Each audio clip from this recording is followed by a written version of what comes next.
Friends దుంప అయితే చాలా రుచిగా అనిపిస్తుంది అనమాట ఫ్రెండ్స్ నాకైతే. సో హాయ్ ఫ్రెండ్స్, అందరూ ఎలా ఉన్నారు? Welcome to our channel. Friends ఈరోజు అయితే మేమైతే మా ఫ్రెండ్ వాళ్ళ దుంప తోటకి అయితే వచ్చేసాం ఫ్రెండ్స్. మేమైతే మీకైతే దుంపలు మేము ఎలా తీస్తామో మీకైతే చూపిస్తాను, పదండి. సో ఫ్రెండ్స్ మీరైతే చూడొచ్చు, ఇదంతా దుంప తోటేనమాట. చూడొచ్చు ఇక్కడైతే మేము లాగుతున్నామా. సో ఫ్రెండ్స్ ఇలా మా తోటలోకి అయితే వచ్చి ఇలా బయట వాళ్ళకి తీసుకొని వెళ్తారు అనమాట. వీళ్ళైతే దుంపలు తీసుకొని వెళ్ళి బయటనైతే సేల్ చేస్తారు ఫ్రెండ్స్. వీళ్ళైతే ఈ దుంపలను అయితే మేము కర్ర పండ్లమని పిలుస్తాం మేమైతే.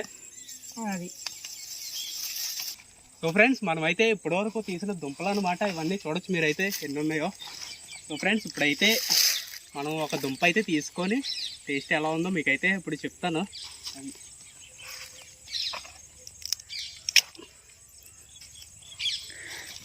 ఫ్రెండ్స్ మీరైతే చూడొచ్చు మొత్తం మట్టి అయితే పట్టేస్తుంది. అయితే పైన తొక్క అనేది తీసుకొని ఒకసారి తిని చూపిస్తాను మీకు. ఫ్రెండ్స్ దుంపగా అయితే మొత్తం మట్టి అయితే పట్టేస్తుంది అనమాట. ఈ పైప్ నీరుతో మనం ఒకసారి కడిగేసి తిని చూపిస్తాను మీకైతే.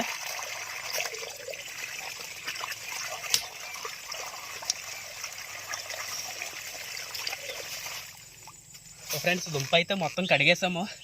ఒకసారి ఇది చేసి ఒకసారి తిని చూపిస్తాను మీకు.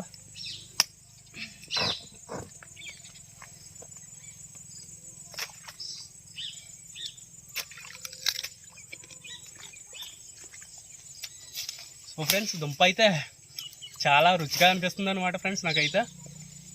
ఇదైతే ఉడకబెట్టి కూడా తింటాం అనమాట మేము. ఉడకబెడితే ఇంకా చాలా టేస్టీగా ఉంటుంది. సో ఫ్రెండ్స్ ఈ వీడియో మీకు ఎలా అనిపించింది, అందరికీ నచ్చిందని అనుకుంటున్నాను ఫ్రెండ్స్. అలాగే మీకైతే ఈ దుంప తోటను అనేది మేమైతే ఎలా సాగు చేస్తామో అనేది మీకు ఫుల్ వీడియో కావాలంటే కింద కామెంట్ సెక్షన్లో కామెంట్ చేయండి ఫ్రెండ్స్, ఫుల్ వీడియో కావాలంటే. అలాగే ఈ ఛానల్ అనేది సబ్స్క్రైబ్ చేసుకోండి ఫ్రెండ్స్. ఇలాంటి కంటెంట్ అయితే మీకు రెగ్యులర్గా రావాలంటే. Thank you friends, bye bye.